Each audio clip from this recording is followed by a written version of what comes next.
Mark chapter 13. Then as he went out of the temple, one of his disciples said to him, Teacher, see what manner of stones and what buildings are here. And Jesus answered and said to him, Do you see these great buildings? Not one stone shall be left upon another, that shall not be thrown down. Now as he sat on the Mount of Olives opposite the temple, Peter, James, John, and Andrew asked him privately, Tell us, what will these things be? And what will be the sign when all these things will be fulfilled? And Jesus answering them began to say, Take heed that no one deceives you. For many will come in my name, saying, I am he, and will deceive many. But when you hear of wars and rumors of wars, do not be troubled, for such things must happen, but the end is not yet. For nation will rise against nation, and kingdom against kingdom, and there will be earthquakes in various places, and there will be famines and troubles. These are the beginnings of sorrows. But watch out for yourselves, for they will deliver you up to councils, and you will be beaten in the synagogues. You will be brought before rulers and kings for my sake, for a testimony to them. And the gospel must be preached to all the nations. But when they arrest you and deliver you up, do not worry beforehand or premeditate what you will speak. But whatever is given you in that hour, speak that. For it is not you who speak, but the Holy Spirit. Now brother will betray brother to death, and the father his child, and children will rise up against parents and cause them to be put to death, and you will be hated by all for my name's sake. But he who endures to the end shall be saved. So when you see the abomination of desolation spoken of by Daniel the prophet standing where it ought not, then let those who are in Judea flee to the mountains.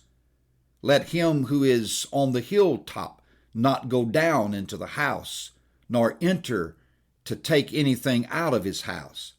And let him who is in the field not go back to get his clothes. But woe to those who are pregnant, and to those who are nursing babies in those days. And pray that your flight may not be in winter. For in those days there will be tribulation, such as has not been since the beginning of the creation which God created until this time, nor ever shall be. And unless the Lord had shortened those days, no flesh would be saved. But for the elect's sake, whom he chose, he shortened the days.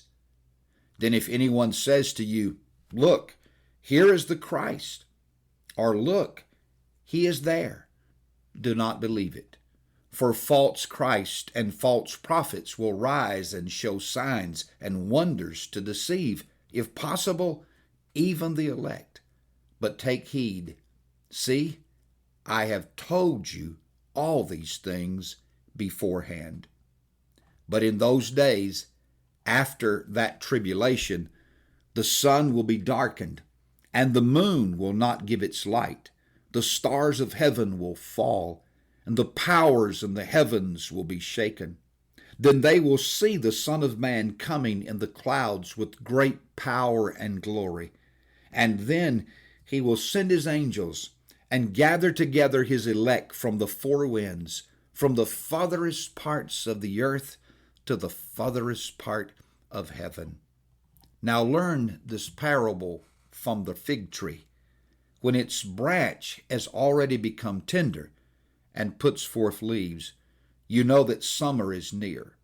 So you also, when you see these things happening, know that it is near at the doors. Assuredly, I say to you, this generation will by no means pass away till all these things take place. Heaven and earth will pass away, but my words will by no means pass away. But of that day and hour no one knows, not even the angels in heaven, nor the Son, but only the Father. Take heed, watch and pray, for you do not know when the time is. It is like a man going to a far country, who left his house and gave authority to his servants, and to each his work, and commanded the doorkeeper to watch. Watch therefore, for you do not know when the master of the house is coming, in the evening, at midnight, at the crowing of the rooster, or in the morning, lest, coming suddenly, he find you sleeping. And what I say to you, I say to all, watch.